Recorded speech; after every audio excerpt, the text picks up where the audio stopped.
This is a presentation of Northeast Streaming Sports.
Good morning, everybody, and welcome to another episode of the Philly Sports Guy Show. Today is Wednesday, the last day of August 31st, and we're going to jump right into it because we've got a lot to cover in this half hour's time. And we're going to start with the Fightins, who wasn't really fighting yesterday.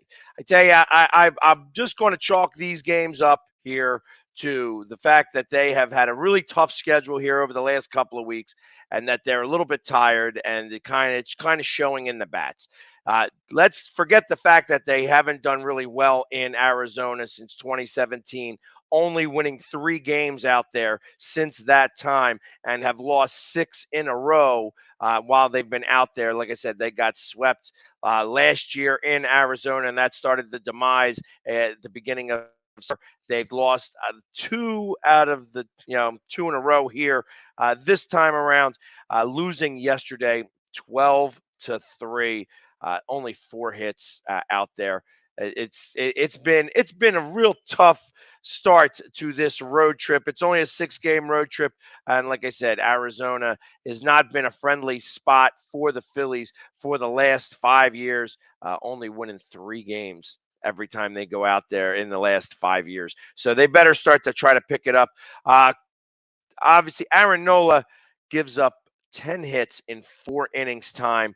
That's only the 3rd time in his career, to give up 10 hits in a game. He struck out 5.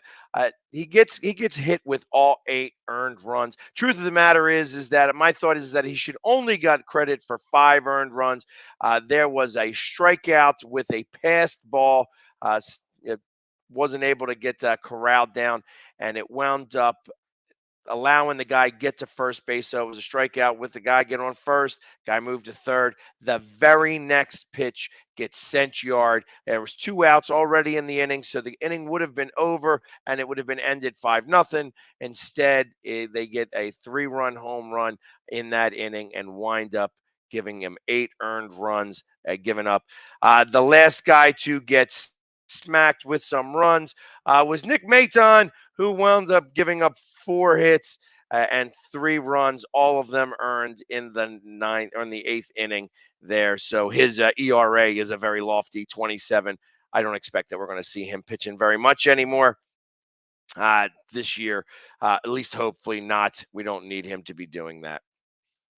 So I appreciate it, Mike. Thank you very much for jumping in here. I'm going to be talking about the Eagles here momentarily, and I will give a quick shout out to the Philly of the South down there with Mike Klein, and he's getting ready and gearing up for the start of the NFL season, and I'll be talking about them just after the break. But let's continue to talk about this. Obviously, Gallen has Zach Gallen pitches 7 innings, gives up only 2 hits, 7 strikeouts. He's been pitching really well for Arizona, and Arizona moves to within 6 games of 500. I don't think that they're going to be able to make a run for the playoffs, but they are playing better as of late, winning, I think it's 5 in a row, and that is correct. They've won 5 in a row. Specifically 2 against the Phillies. So the Phillies are going to try to turn it around today. Barry Falter, who's pitched very well as of late, definitely last game pitched a great game. He is 2-3 with a 4.41 ERA.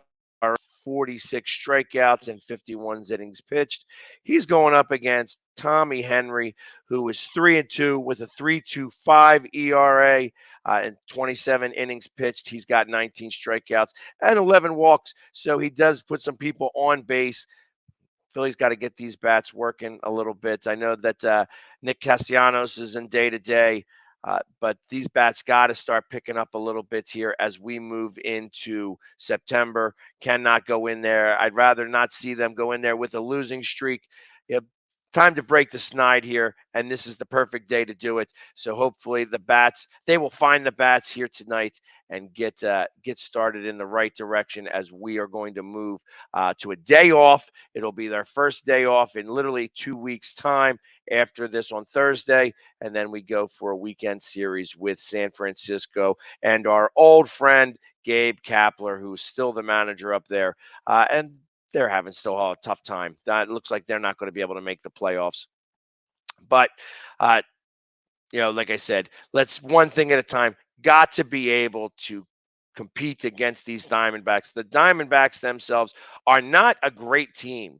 They're just a little better. They're like a AAA plus team. They've got a couple of major league guys. The pitcher last night was a good major leaguer. Obviously, he's been pitching really well, and he actually is. What is he? I think he's like 9-2. 10-2. The win yesterday got him his 10th win. So he's 10-2. So he's been pitching really well. And so we knew that there was going to be some toughness going on. Obviously, Aaron Nola, not his best game, giving up 8 earned runs in 4 innings pitched. But I don't suspect that that's a really big deal. Again, I think that this is a tough spot for the Phillies. Like I said, they've been playing a lot of baseball, 15 games in 14 days, and they're going to finally get the day off tomorrow, which is well-deserved. They're going to need this. And when you think about it, when all is said and done, even though that they are currently on a 3-game losing streak, they have won 21 games of the last 29. So that's still a pretty good record. If they could finish off with 22 out of 30, it would be great to start the month of September with that moving forward. That being said, I'm going to take a quick break starting early because we have a lot to talk about and the rest of what's going on in Philadelphia sports because we have another team playing tonight. Actually, I'm going to talk about them real quickly before we go to the break. The Union have a match tonight against Atlanta, and it is at home. It's down in Chester. The Union, winners of their last 2 straight, they have not let up a goal in the last 5 halves of play. So they haven't let up a goal since they played Austin FC, and they lost that game 1-0. They gave up a goal in the first half of that game. Second half of that game, and since then, they have not let up any goals whatsoever. And in the last 2 games, they have outscored their opponents 12-0. So hopefully the Union will be able to keep that moving as they get ready for the playoffs. Starts in November or in October. They only have a few more games left. I think after tonight, there's only 5 games remaining for the Union, and they're going to be getting themselves together to go after the MLS Cup. So again, they play tonight in Chester against Atlanta FC, and we'll see what happens there tonight. But let's go to a quick commercial break right now because we have a lot to talk about the Birds. The Birds did their cuts yesterday, and there were some notable cuts. There were some surprises that happened after the cuts were named or right before the cuts were named. So let's go to these break, and then we will be back right after these messages.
Welcome to the Everyday GSD podcast. Today's special guest. Welcome to the Everyday GSD podcast. It's the man of the job. It's the man of anything. Success is based on participation. So I participate Daily, yeah. For those who don't know, it's Cold War era. Anybody wants to hear anything I have to say, but you and I have a lot of great conversations. Everyday GSD is more than just a podcast. It's a movement. It's a way of life. The show's guests come from all walks of life and all have the same everyday get shit done mentality in common. Many are former military special operators who are now everyday GSDing in their civilian life. Others are civilians who get shit done on a daily basis. Veteran, prior military, the goal is to motivate and inspire through like-minded guests sharing epic life stories. Ultimately, what we want the audience to realize is every day is an opportunity to get up and get shit done. My name is Darren Bebo, and I everyday GSD. This is Jonica, and I everyday GSD. My name is Mike Rebell, and I everyday GSD. This is Jesse Barnett, and I everyday GSD. This is Wojo, and I everyday GSD. This is Jake, and I everyday GSD. My name is Hannah Gaber, and I everyday GSD. This is Rachel, and I everyday GSD. My name's Keith Dixon, and I everyday GSD. My name's Kyle McCord, and I everyday GSD. I mean, you can see right now, without LeBron, Lakers are struggling. Let me tell you about a team I hate, all right? I know the Dallas Cowboy fan is here, so I had to make sure he knew how much I hate this team. I'm ready. I've often said that the people who run baseball, they try very hard to ruin it. I'm from Brooklyn. I don't have a problem saying it to his face. Oh, I'm from Brooklyn. Hey, isn't he?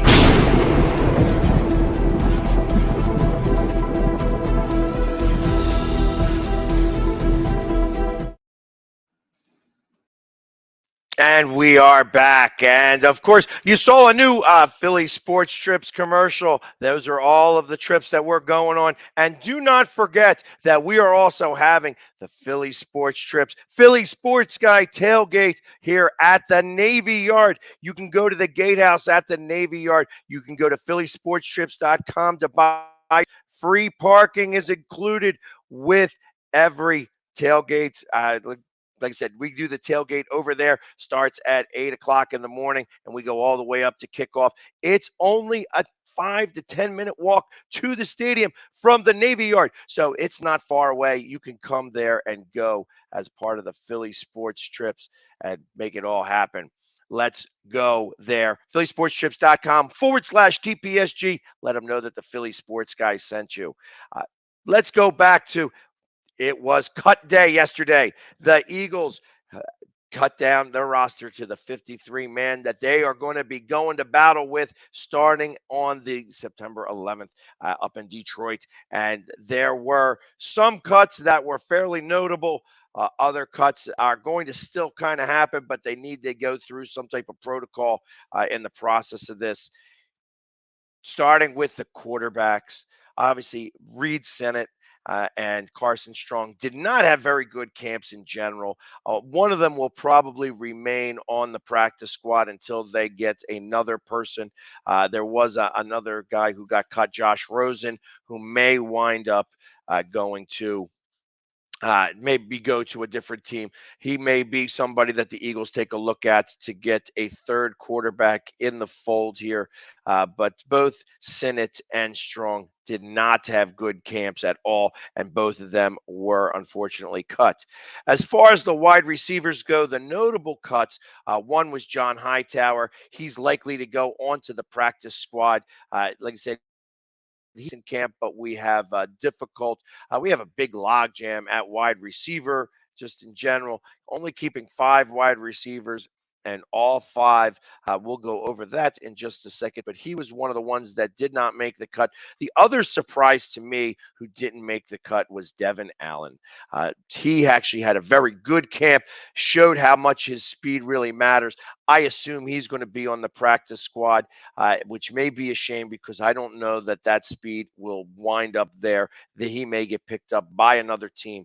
Because, like I said, watching him against even the Dolphins, he was able to get down there fairly quickly on those punts and either get the guy stopped or get him contained or get the ball and stop it at the 2 or 1 yard line. So I think he's going to wind up being somebody who will wind up making the practice squad and I think come in as a special teamer.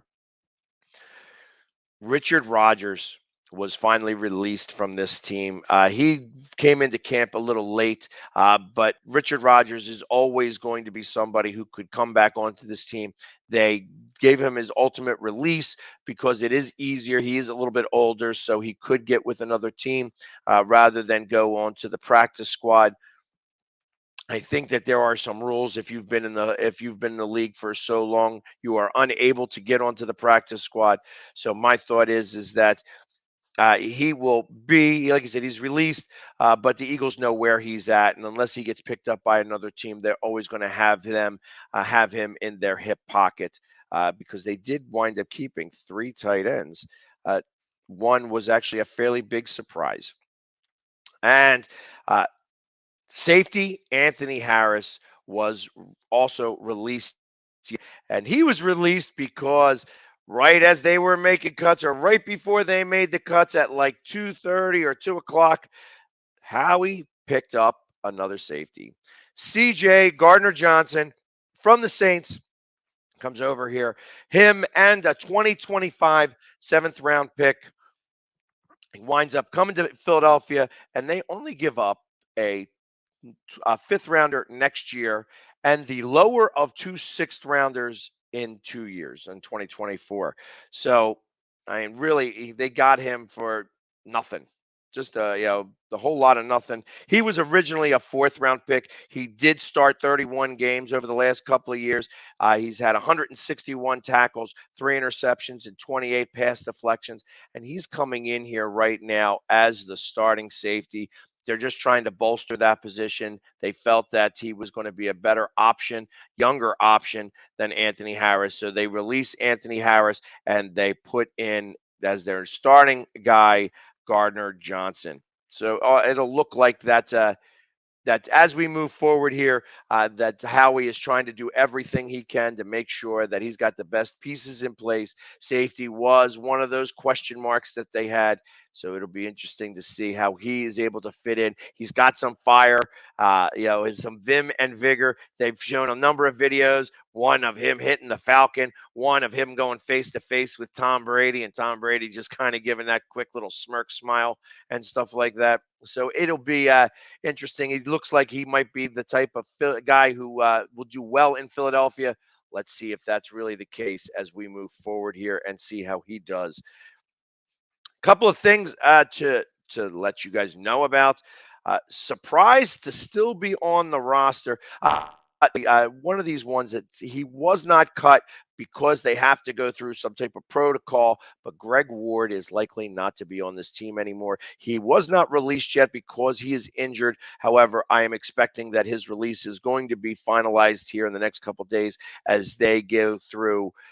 They have to give him some type of payment to be able to release him properly and buy him out on the released schedule. So he's going to be released here at any moment. Surprised to still be on the roster and not traded, Andre Dillard and Jalen Reagor. Now, the Eagles are keeping 10 linemen, offensive linemen. They're keeping 10 offensive linemen and 9 defensive linemen, 19 in total, between those 2 spots. And of course, you know how I feel about that. That is where the championships are won and lost. I know that there was a lot of interest on both of those guys, Jalen Reagor and Andre Dillard. I guess everybody was just saying, oh, well, since you guys are going to cut him, we're not going to get that much. Well, Howie's like, nope, we ain't cutting either one of them. So you're not going to just pick them up out of the trash heap. We're going to go ahead and keep them on our roster. So if you want to trade, you can still come to us. That's what's going to happen. So they are surprised to be here. And I think Jalen Reagor, I know that Jalen Reagor is not a fan favorite in Philadelphia. He's not had a good couple of years, but I think as the 5th wide receiver, he's going to do very well. I expect him to see a bounce back year from him, and we will get a couple of meaningful catches from him this year. That's going to be a surprise because obviously they're not going to be able to cover everybody. When you have Devonta Smith and A.J. Brown and Dallas Goedert and Quez Watkins all on this squad, you're going to be able to get the ball out into the mix. Thought is that Jalen Reagor is going to get a few catches that are going to mean something this year. So I'm actually not surprised that they didn't trade him because, like I said, they weren't going to just give him up for nothing. And ultimately, I think he's going to be an asset to this team moving forward. Couple of things that did happen. All 5 2022 draft picks made the roster. So this was a good draft in essence for that, where nobody usually, obviously they didn't have many 6th and 7th round picks. So that, 5, all those picks were pretty good, and they all made the roster, which is nice. So they did come to camp and get everything moving in the right direction there. And 3 non-drafted players also made the roster. Reed Blankenship, who is a safety, Josh Jobe, who's a cornerback, and Josh Sills, an offensive lineman. As I said, they are keeping 10 offensive linemen and 9 defensive linemen, so they are going to look good in that regards. So here is right now your full 53-man roster. At quarterback, of course, it's Jalen Hurts and Gardner Minshew. At running back, it's Miles Sanders, Kenneth Gainwell, and Boston Scott. We've already discussed the receivers. The 5th receiver is Zach Pascal.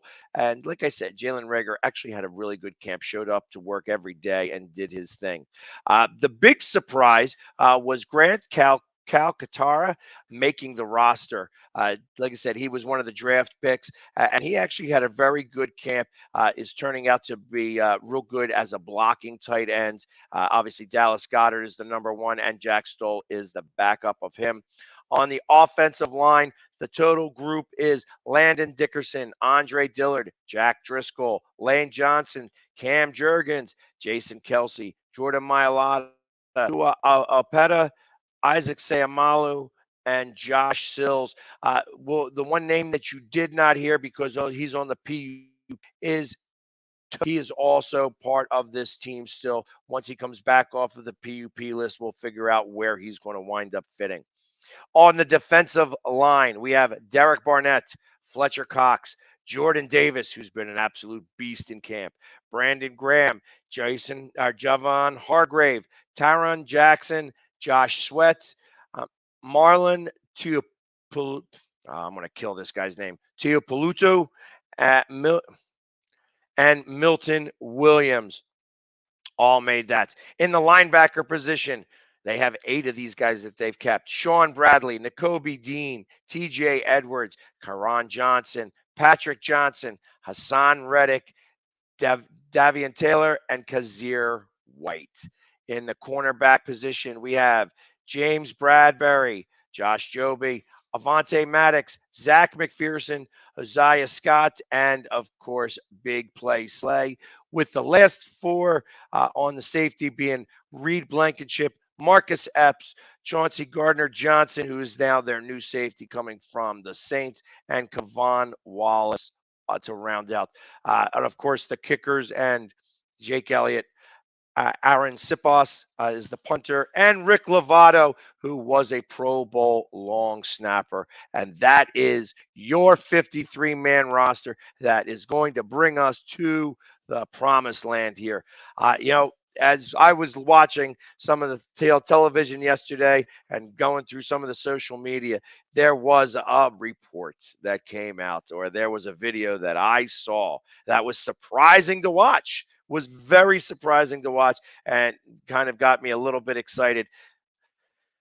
There's an ex-Cowboy who is the Eagles as possibly getting ready for a dynasty.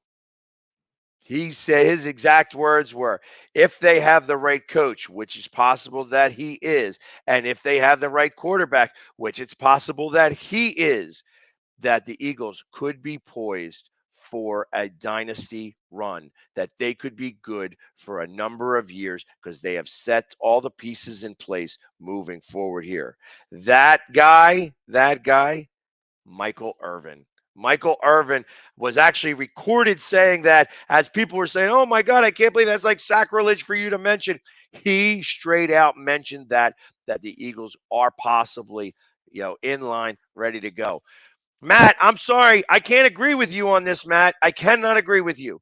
Unfortunately, I know that you're not a Howie fan. Truth of the matter is, he's not only had a good draft, he's had a very good offseason. And, he's doing things right. He's doing things correct. And in the process of this, he's not expecting us to go anywhere. He's still in motion. There was some talks that Sony Michel could be the fourth running back on this squad. I heard that he's also going out to go talk to the Chargers, so he may wind up in L.A. Who is the franchise quarterback? As of right now, it's Jalen Hurts. Jalen Hurts is the guy. Now, is he going to prove that he's not? It's to lose. It is his to lose. But I got this team going 11-6, and if everything goes right, they could wind up as high as 13-4. There are a few pundits that are talking about the Eagles having the best record in the NFL. That right now, that is a best bet. Matt, I'll take whatever money you want to lose. However much money you want to lose. There's no chance that this team goes 8-9. Whatever money you want to lose. I know, Matt, that like I said, I like you, but you are wrong. You are dead wrong. 100%. This team is definitely going 11-6, if not better. Trust me, everybody thought that I was wrong last year when I said we were going 9-8, and we wound up going 9-8. I didn't think that was going to be enough to make it to the playoffs, and we did. So I got 11-6, and since you're calling me out on it, I'll put a nice 50 spot on there. We'll keep it friendly. 50 is friendly. So let's do that. If you want to do that, and we'll do the over-under at a winning record, since you think they're going to go below 500, I got them going above 500. If that's the way you want to call it, we could definitely do it off the air here because, obviously I think that we are a much better squad than you're giving us credit for, 100%. That being said, awesome. That it is good. That is like a steak dinner. I would do that same thing. Yeah, that $50 steak dinner, that's about the same. We could go to Fleming's and have a good tomahawk steak. That would be a little bit more than $50, but we could definitely make that happen as Fleming's is great. Got great tomahawk steaks.